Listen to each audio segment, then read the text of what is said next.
Ramsey Solutions surveyed 10,167 American millionaires and asked them what they did for a living. The third most common answer was teacher. Doctors came in sixth. Two more numbers from that same study. 79% of those millionaires inherited nothing, and only 31% ever averaged $100,000 a year across their working life. Nearly 7 in 10 never consistently earned six figures. So whatever built that money, it did not arrive in the salary. It happened to the paycheck in the 48 hours after it landed. That's what this video is about. 25, 15, 50, 10. 25% of your take-home goes to investing, 15% to savings, 50% covers every bill you have, 10% is yours to spend on something stupid, on purpose, with no guilt attached. I'm Gray. I ran this rule against real 2026 numbers, real rent, real groceries, real take-home pay on a $68,000 salary. It holds up. There's also one group it breaks for, badly. And I'll show you exactly where that line sits. Because most paychecks arrive with no instructions, the bills take what they take, the card takes what it takes, and whatever survives to the 28th becomes the savings plan. A remainder is not a plan. Meet Dana, 41, operations manager in Columbus, $68,000 a year, $4,240 a month after tax and health premiums. Dana has been doing the remainder method for 11 years and has $6,100 to show for it. By the end of this video, her paycheck is split 4 ways. One of those 4 numbers is going to make you uncomfortable. Dana's split, in dollars, $1,060 a month to investing, $636 to savings. $2,120 covers every bill she has. $424 is hers to burn. 2 other people in this video are working the same rule from different starting points. Marcus, 38, hospital IT lead in Cincinnati, $71,000 a year. He's been investing for 6 years and has $31,000 in an index fund. His checking account holds $400. Marcus thinks he's ahead of Dana. In one specific scenario, he is about to lose $78,000 that she keeps. Curtis, 44, outside sales rep in Charlotte, $96,000 a year. He earns $28,000 more than Dana and saves less than she does. His problem sits in one line of his budget, and it's not the one people talk about. We'll do the 25 first, because the order of these 4 numbers is not decorative. Get it wrong, and the whole thing collapses in month 4. That's exactly what happened to Dana the first time she tried this. $1,060 a month into investments. Dana is 41. She has 24 years until 65. Run $1,060 a month for 24 years at the market's long-run average of about 10%. She finishes with $1,261,000, having put in $305,000 of her own money. One proverb there, because most videos skip it. That 10% is before inflation. In actual buying power, the S&P 500 has returned closer to 7% a year. Run the honest version at 7%, and Dana finishes with $788,000. Still the same conclusion. A $68,000 operations manager in Ohio ends up with $750,000 in today's money. No raise, no business, no lucky pick. Now the part that costs people the most and takes 20 minutes to fix. Which account you use. If your employer matches, that comes before everything. Dana's job matches 3%. On $68,000, that's $2,040 a year she gets for filling in a form. Invest just the match for 24 years at 8%, and it's worth $147,000. None of that came out of her paycheck. There's an instant 100% return sitting in a benefits portal, and people skip it because the sign-up page looked boring. After the match, a Roth IRA. The 2026 limit is $7,500 if you're under 50. You pay tax on the way in, and then nothing ever again. Not on the money, not on 24 years of growth. Past that, back to the 401k. The 2026 employee limit is $24,500. Where the money goes inside those accounts is simpler than the internet makes it. A total market or S&P 500 index fund can hold all of Dana's 25% and she'd be fine. You're buying every company at once instead of trying to pick the one. If you want the other lanes, REITs give you a slice of rental property you can buy like a stock. A certification in your own field is often the highest return available to anyone under 50. Nobody can repossess it. Single stocks and crypto can work and can also lose 60% in a weekend, so keep that slice small. Last thing on this bucket, and it sounds too obvious to say, put the money in the account, then actually buy something with it. People open a Roth, transfer $7,500 in, and leave it as cash for 3 years. Depositing and investing are two different buttons. It happens constantly. Set the transfer for payday and set the purchase for the same day. $636 a month into boring cash. Here's what that 15% is actually defending, and it's Marcus. Marcus has $31,000 invested and $400 in checking. On paper, he's 5 times ahead of Dana. Then his hospital system restructures, and his role goes.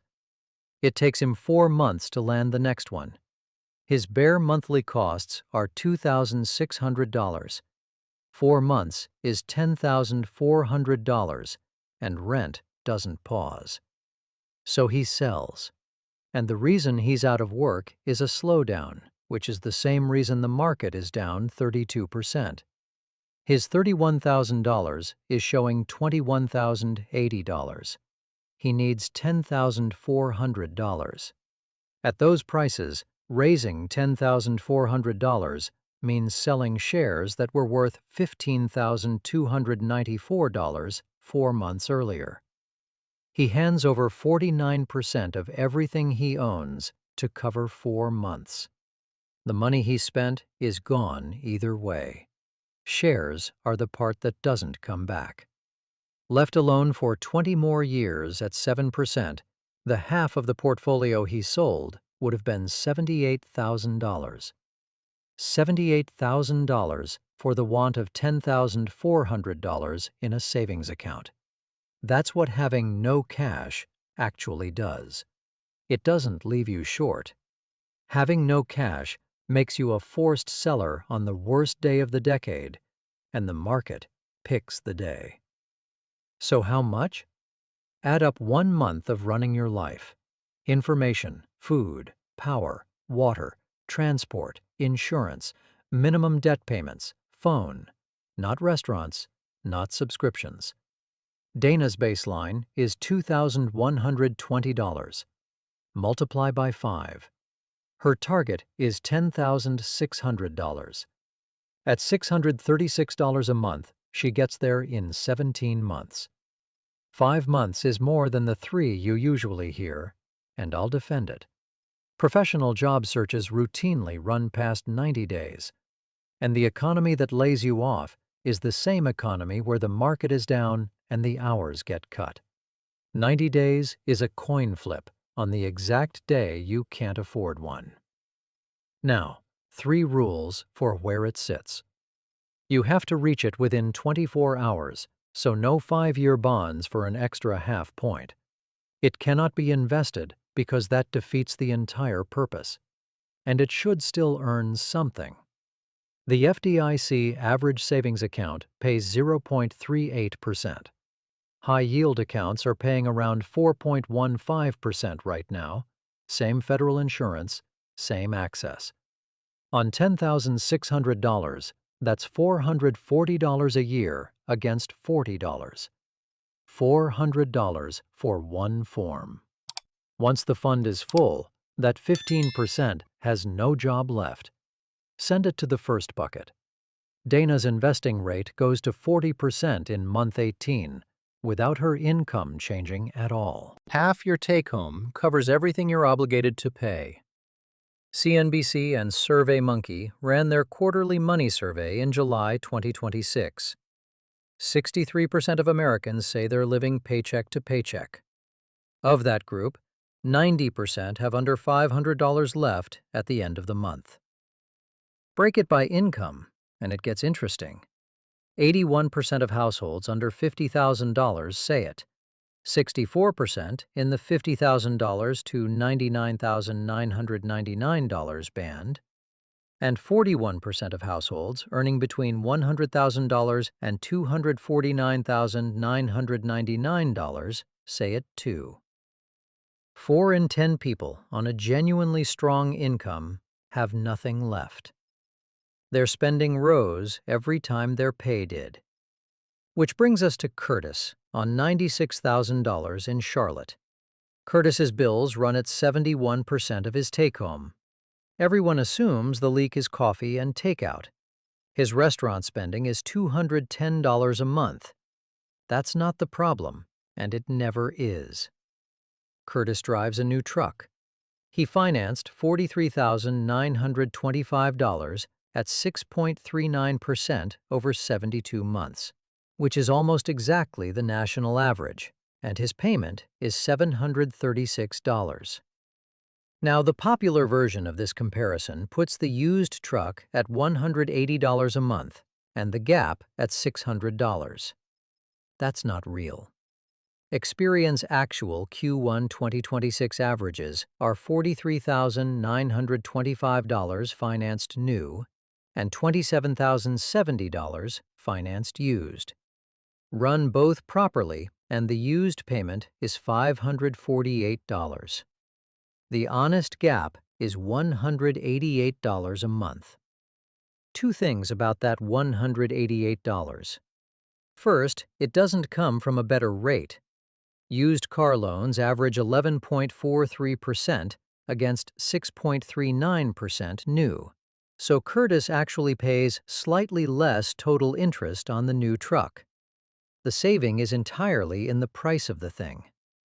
Second, $188 a month invested for 20 years at 7% is $97,752. That's the real number. Not $600,000, not a fantasy. $97,000 for buying a 3-year-old truck instead of a new one, once. The other lever is rent, and it's more negotiable than people believe. A landlord facing an empty unit is looking at cleaning, listing, viewings, and possibly a month with 0 rent. That's often worth more to them than the increase they were going to ask for. Ask when the lease is up. Try to keep housing under half of this bucket. For Dana, that's $1,060. And use a rule instead of willpower, because willpower is gone by Thursday. Dana's rule is 1 question. Instrument: did I want this a week ago? If yes, and it's a need, she buys it and doesn't agonize. Anything that appeared in her head an hour ago waits 7 days. Most things don't survive 7 days, and that tells her exactly what the excitement was worth. $424 a month on whatever you want, with no justification required. This is the bucket people delete to look serious, and deleting it is why the other 3 fail. Dana tried this rule 4 years ago. She ran 25, 15, 60, 0. No fun money at all. It worked for 3 months, and it felt excellent. In month 4, she spent $1,400 across 1 weekend on things she can't now recall. Then she decided the system was unrealistic and quit for 3 years. That $1,400 was 3.3 months of the fun bucket, spent in 48 hours, because there was no valve. A system with no release doesn't hold. It picks its own moment to break, and it never picks a convenient one. So the 10% isn't a reward, it's load-bearing. One rule attached to it: you can't top it up from the other three. If it's empty in week 3, you wait. That constraint gets the money spent on things people actually wanted, not things they happen to be standing next to.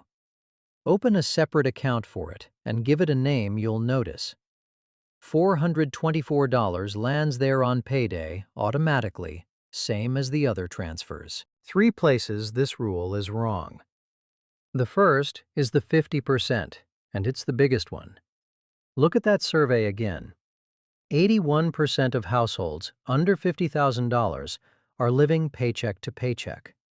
For a lot of people, housing alone is 40% to 50% of take-home before food exists. If your genuine essentials are 70% of your income, 25/15/50/10 is not a plan you're failing. It's arithmetic that doesn't apply to you yet. Run 5/10/80/5 and it still works, because the order matters more than the ratios. What fixes a 70% bills number is income or housing or both. A savings percentage will not do it, and any channel telling you otherwise is selling discipline as a substitute for money. Second, credit card debt jumps the queue. The average APR on balances carrying interest hit 22.15% in the second quarter of 2026. Paying that down is a guaranteed 22.15% return with zero risk, against roughly 7% real from the market. So the order runs match, cards, then the rest of the 25%. A 100% instant return beats everything, including a 22% one. Third, about that millionaire study I opened with. It's real, and it's the largest of its kind. It was also fielded in late 2017 using a self-selected research panel, not a random national sample.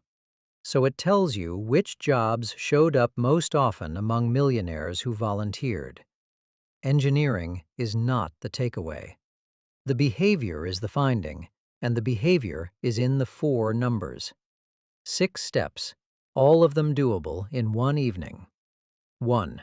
Find your real take-home, not your salary, the number that lands. Multiply it by 0.25, 0.15, 0.50, and 0.10, and write those 4 figures on one piece of paper. 2. Log into your benefits portal and set your contribution to at least the full employer match. On $68,000 with a 3% match, that's $2,040 a year you are currently declining. 3. If you carry a card balance above 15%, everything past the match goes there until it's zero. Not the market, but the card. 4. Open a high-yield savings account at a different bank than your checking, 4% or better. Different login is the entire security system. 5. Set 4 automatic transfers for the day after payday, not the first. Investing, savings, and fun all leave before you see the balance. Bills stay where they are. 6. Go into your investing account and confirm the money actually bought something. Check the holdings, not the balance. Then leave it. Checking a portfolio doesn't make it grow. Adding to it does. Where the 3 of them are. Dana, 18 months in.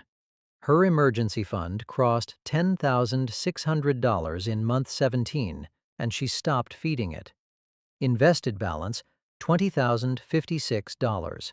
The $636 now goes to investing, which puts her at 40% of take-home. Same $68,000 salary she had when she was saving nothing. She has spent $7,632 on the fun bucket in that time and has not once wanted to quit. Marcus is back at work and rebuilding from $10,680. His savings account has $10,600 in it now, which is the part he's actually proud of. The 49% of shares he sold at the bottom are not coming back, and he'll be closing that gap for a decade. Curtis kept the truck. He's not wrong to, and I want to be fair about that. He drives 31,000 miles a year for work, and the warranty has real value to him. So he moved a different number instead. His rent dropped $215 when he renewed, and his bills went from 71% to 58% of take-home. That freed $471 a month, which at 7% for 20 years is $244,000. 25, 15, 50, 10. Look at how they hold each other up. The 15 protects the 25 because it stops you selling into a crash. Capping the 50 is what gives the 25 somewhere to come from. And the 10 stops the whole thing snapping in month 4. Pull any one out and the other 3 get worse. Most people treat that as 4 separate decisions. It's one system, and it takes an evening to build. And nothing in it required a bigger salary, a business, or being early to anything. The 10,167 millionaires didn't do it with a different income. They did it with a different set of instructions on the same paycheck. One thing I skipped on purpose: what to buy inside that 25% at 3 risk levels. That video is on screen now. I'm Gray. Money decisions made clear. I'll see you in the next one.